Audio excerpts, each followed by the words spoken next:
Okay, so this is my little trick. You can guys do it as well if you like. So what I did, I basically put tape to hold the relays in place. You can either use the tape or you can use this device. I personally don't like this, so I use the tape. I like to see what I'm doing. It's easier for me, like this. And now I'm just gonna pretty much put flux and just start soldering everything. I'm gonna put a little bit, you don't need to put a lot. And you want to make sure all the legs are sticking out. This one, see, it's a little crooked, but it's not too bad actually. It's not too bad. And then you just solder it. There's my soldering wire.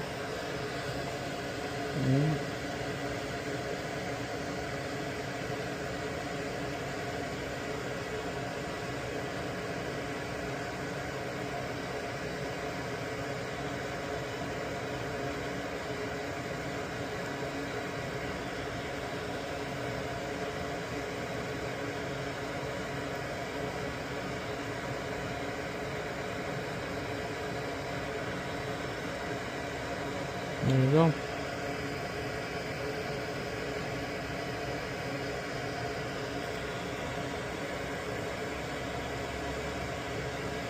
It's pretty quick process, you know. It takes, I don't know,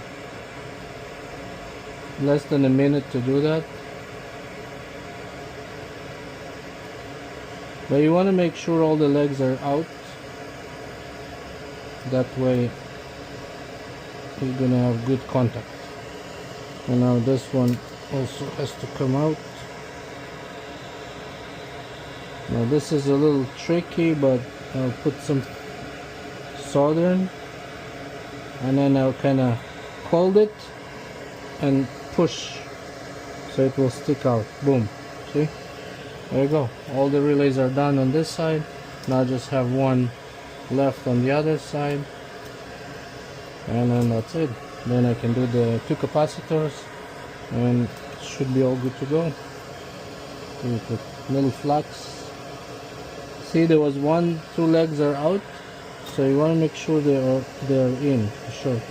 You don't want to. There you go. See? So see how it's a little crooked? Let me try to kind of secure it a little bit better. I would start with the back legs because it's a little bit, I think, easier.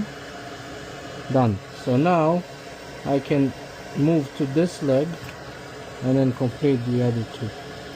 And you can always, you know, if you don't like your soldering, you can always unsolder it and fix it the way you like it. So you push the relay in and it will stick out. Just hold it for a few seconds. That's it. So that's how you do it. And I hope this tip helped anyone. But yeah, those relays are all in. The old relays are in the garbage. Thank you for watching. If you guys have any questions, you can comment, like, and subscribe. Take care.